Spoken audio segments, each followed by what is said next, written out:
juga match gitu ya.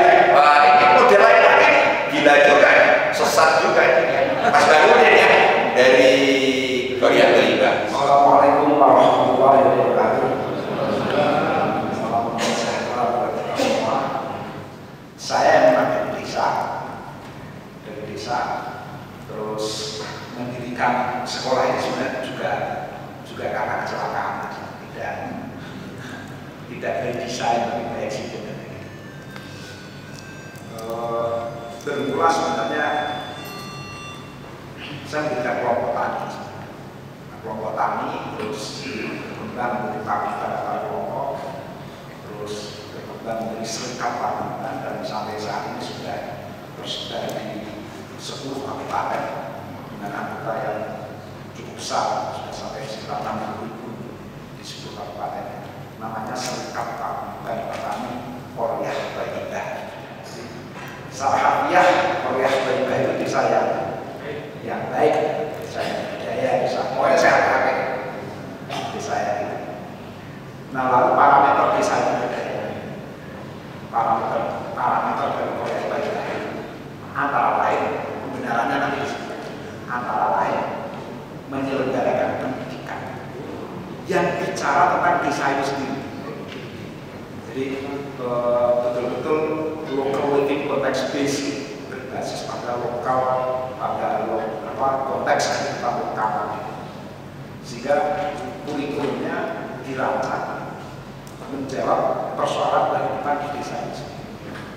Nah, diharapkan ke depan anak-anak yang belajar di komunitas belajar betul-betul dia terpanggil dan dia berusaha memahami kompleksitas persoalan berikut potensi yang ada di desa ini. Nah, sebenarnya dari sini. Nah, tapi mungkin sedikit menarik karena tadi saya bilang karena kecelakaan. Sejarahnya ini serikat berdiri dulu tahun 1999. Nah, kebetulan tahun 2003 itu anak saya menyelesaikan SD. Karena menyelesaikan SD terus melanjutkan ke SMP. Ya, saya sebagai orang tua, apalagi ini anak pertama, saya carikan terus, saya carikan ke SMP. Alhamdulillah karena di SMP yang relatif favorit. Karena itu terus saya bersyukur, saya undang tetangga-tetangga saya yang senasib dengan saya, yang punya anak juga tamat SD, tamat MI, termasuk Pak Vina. Jadi Pak Ruben punya anak namanya Vina, tamat MI ya.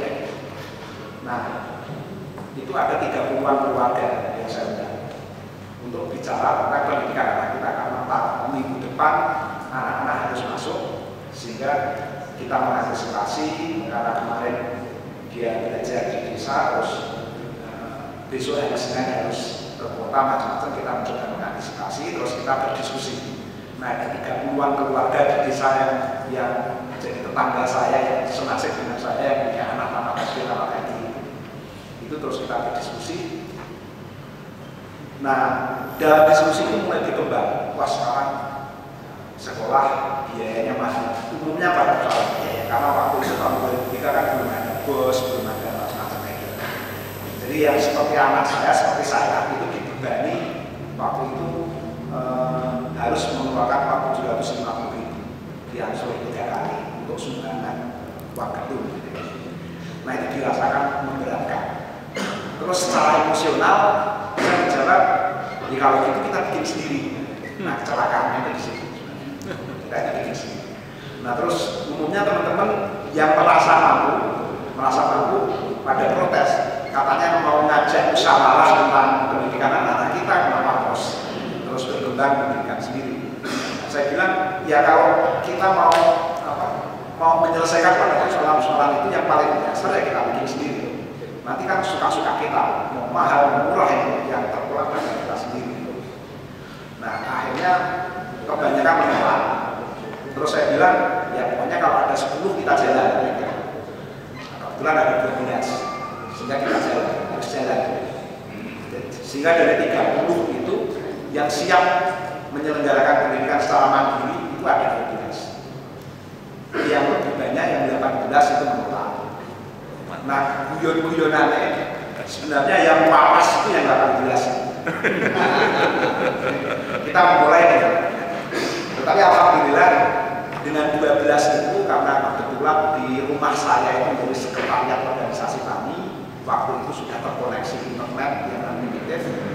Dan tahun 2003 sudah terkoneksi internet yang unlimited. Ini kan jadi modal yang luar biasa. Akhirnya itu yang kita manfaatkan. Jadi dengan modal itu saya yakin ini akan bisa lebih baik. Terbukti ketika waktu itu nyantor ke formal SMP terbuka, jadi mendapatkan SMP induk dari SMP negeri 10 sebagai SMP induk, terus kami dicampurkan. Nah, tapi di tempat kami itu istilahnya TKBM, tempat kegiatan belajar mandiri. Nah, kami punya kelebihan di saat anak-anak yang masuk ke formal harus ngantri angkot, harus invest waktu, invest uang, harus mengeluarkan uang. Anak-anak di tempat kami sudah melaksanakan English morning. Sehingga waktu itu sampai curahan waktunya itu sampai 54 jam. Ada di reguler hanya 42 jam, ada kelebihan 12 jam per minggu. Karena ada jam 0 untuk English morning, kadang-kadang MIPA pagi, terus juga English afternoon, macam-macam dibalik. Sehingga ada peluang yang lebih besar kita belajar di tempat tidak di retrofit yang banyak. Nah, terus teman-teman itu berembuk bersama bagaimana memenuhi kebutuhan. Mungkin ada usulan untuk meja kursi, ya, tapi bisa saja meja kursi kan ditunda karena dengan cara lesehan juga banyak. Terus ini yang menarik, wah mesti kita punya komputer, mesti punya komputer. Oke, kalau komputer menjadi penting, kita harus punya komputer. Lalu dari mana? Wah, dari mana ini? Uang dari mana ini ya? Agak pusing. Akhirnya ketemu dari uang saku. Kita mulai berhitung. Anak-anak yang sekolah di sekolah reguler, berapa uang saku? Itu ya kita sudah teliti ya. Paling miskin itu orang tua mengeluarkan untuk anaknya itu Rp3.000. Oke, orang tua juga mengeluarkan uang Rp3.000 untuk anak-anaknya yang belajar di komunitas belajar kita ini. Hanya uang Rp3.000 itu kita kelola sedemikian rupa. Salah satunya untuk pembelian komputer. Itu yang dialokasikan untuk beli komputer itu Rp1.000 setiap hari. Kalau harga komputer misalnya 1 juta, berarti 1.000 hari yang akan datang kita punya komputer itu aja. Karena tiap hari 1.000. Ternyata baru berjalan setengah tahun, uang itu terkumpul 4 juta. 4 juta, terus saya iseng-iseng tanya pada teman yang biasa menyediakan komputer. Ternyata dia sanggup menyediakan komputer second Pentium 2, itu hanya seharga 750.000. Untuk 12 anak berarti kita butuh 9 juta. Akhirnya saya cari pinjaman 5 juta. Terkumpul uang 9 juta, punyalah komputer. Masing-masing anak satu dibawa ke rumah masing-masing. Waktu itu tahun 2003 ya, menjelang 2003 akhir sekitar itu. Wah, keren kan di saat-saat komputer menjadi barang yang relatif langka kayak gitu, tapi anak-anak ini sudah punya komputer. Nah, ternyata uang itu kan masih sisa uang yang 2.000 karena yang dicadangkan untuk komputer hanya Rp1.000. Sehingga kalau tadinya nabung karena ini sudah ada, nah terus uang Rp1.000 itu berubah jadi angsuran, bukan lagi nabung. Nah, yang Rp2.000 kita kelola lagi, yang Rp1.000 itu ditabung. Akhirnya anak-anak punya masing-masing punya gitar, terus waktu itu punya kamus, punya macam-macam. Nah, yang menarik, saya juga menemui teman saya yang kebetulan jualan buku. Jadi saya tanya, kalau Anda jual kamus Inggris Indonesia dan Indonesia Inggris yang Hasan Sadri, John McEchoy, itu kalau Anda jual 30.000. Kalau Anda belinya 30.000, buat saya belinya 30.000 juga, rasa hati. Karena biasanya kalau nggak salah jual 40.000. Ternyata teman saya itu bilang ya sudah bayar aja 20.000. Jadi banyak juga teman yang dengan sukarela membantu, hanya anak punya kita, punya kampus, punya macam-macam. Yang menarik lagi yang 1.000 lagi itu untuk konsumsi. Untuk konsumsi masih dibagi, yang 500 dibelikan untuk makanan yang mengenyangkan kayak malam, kayak oblong, macam-macam kayak gitu. Yang 500 dibelikan susu segar. Karena 12 anak kan terkumpul Rp6.000 kali 500. Jadi uang Rp6.000 waktu itu dibelikan susu di petani sebelah itu hanya seharga 1.200 per liter waktu itu. 1.200 per liter karena 12 anak tuh 3 liter susu berarti kita harus mengeluarkan uang 4.600. Karena 3 liter kan bisa jadi 4.000. Ada sisa 1.400 kita belikan madu. Jadi bayangkan hanya uang 3.000 perak ini ukuran paling miskin. Tapi anak-anak bisa punya komputer, bisa punya gitar, bisa punya kampus, tiap hari makan makanan yang mengenyangkan, yang menyehatkan, bahkan susu madu. Ini kan peluang untuk lebih cerdas kan lebih besar. Kalau artinya sebenarnya kalau kita mau belajar, kita memanfaatkan potensi yang ada, yang kita miliki, semuanya bisa dicapai dan sangat-sangat gampang. Terus dari sisi pembelajarannya, langsung saja kita manfaatkan local resources itu sebagai sumber pembelajarannya. Misalnya anak belajar biologi, langsung saja mengamati tanaman-tanaman di lingkungannya. Itu sempat anak saya yang sekarang kelas 3 SMP itu sempat bikin taksonomi tumbuhan untuk desa Kalibining. Ini kan luar biasa. Ini kan hanya biasa dilakukan oleh teman-temannya kita di PB dan kayak gitu. Ketika anak-anak menyusun taksonomi tumbuhan macam. Artinya lingkungan sekitar ini ketika kita manfaatkan sebesar-besarnya sebagai sumber pembelajaran, ini luar biasa sebenarnya.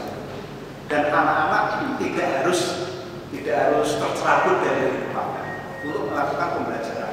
Anak-anak lebih tertantang bagaimana mengagendakan perubahan-perubahan di desanya sendiri. Ini menjadi penting ketika anak-anak kita kenalkan lagi pada desa. Jadi persoalan-persoalan kehidupan di desa itu betul-betul menjadi sumber pembelajaran. Itu yang penting sekali ditanamkan dalam proses pendidikan yang kita sebut dengan community-based learning. Dengan demikian komunitas yang kecil ini, komunitas belajar yang kecil ini nanti pasti akan berkontribusi terwujudnya masyarakat yang belajar. Masyarakat yang belajar yang tetap stand on local living context, yang berpijak pada local living context.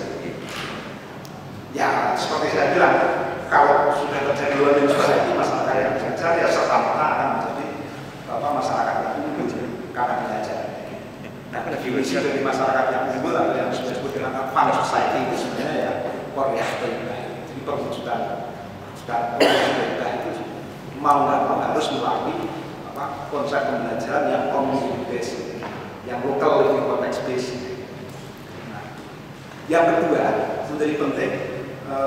Ini betul-betul pengalaman kami, sebagaimana yang kita bayangkan ada Vina yang banyak nulis buku gitu. Betul-betul kita terapkan yang disebut-sebut dengan learners and learning, model pembelajaran yang berpusat pada anak. Jadi betul-betul kita laksanakan model-model yang lebih fasilitatif, tidak lagi instruktif. Jadi sesuai dengan basis kecerdasan anak. Ketika anak suka sastra ya akhirnya banyak sekali karya-karya yang sesuai dengan basis kecerdasannya. Anak yang suka lukis ya bisa bikin komik, anak yang suka nyanyi, dia bisa bikin lagu, lagu itu kan indah sekali lagu yang kita dengarkan sekilas, tapi kan mungkin lebih indah dari Mika Ardila ya kayak gitu. Banyak sekali hal yang di luar sebagaimana kata Afinama, di luar bayangan kita. Ternyata banyak sekali karya-karya yang luar biasa yang biasa ketika kita praktekkan model pembelajaran yang betul-betul local living context based. Nah, itu selanjutnya kita